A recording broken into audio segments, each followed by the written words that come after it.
የጥምቀት ታቦት ተሸክመን የምናከብረው የመስቀል ዘምናከብረው በዓል ማን ነው የሚያደበዝዘው? ማን ነው የሚያዳክመው? ማን ነው እንዲቀዘቅዝ የሚያደርግ? አስተውል ትውልድ፣ እንዳታቀዘቅዘው ሞቅ አድርገው ደመቅ አድርገው። ለማን መሰለህ? ያንተ ነው። ፈሪያቱ እኛስ ካለን እስክንሞት ድረስ አለን። ደማችን ጠብ ይላል። የጥምቀት የመስቀል በዓል ደማችን እዚሁ ላይ ካልፈሰሰ በምንም ታምር አይቀር። ተወደደም ተጠላ ሃይማኖታችን አናፍርም።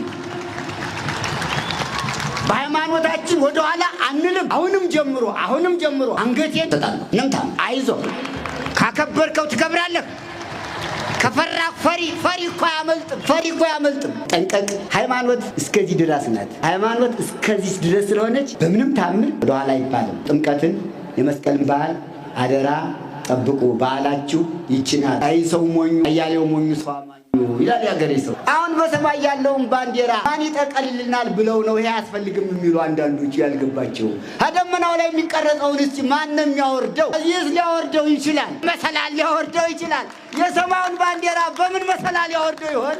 ገና አልገባውም እኮ። ገና ነው ሰው የያዘውን እየጣለ ያልያዘውን ይጨብጣል። ይቺ በዓል ለዘላለም ናት።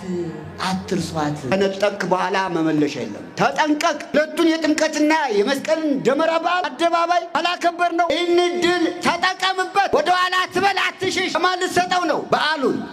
ብሰል ጥሪያቱን ያዝ። ራስህን ጠብቅ።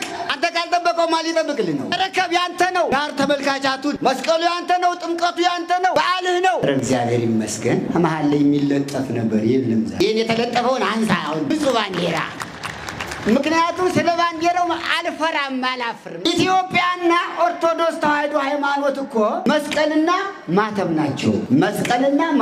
ጎንደር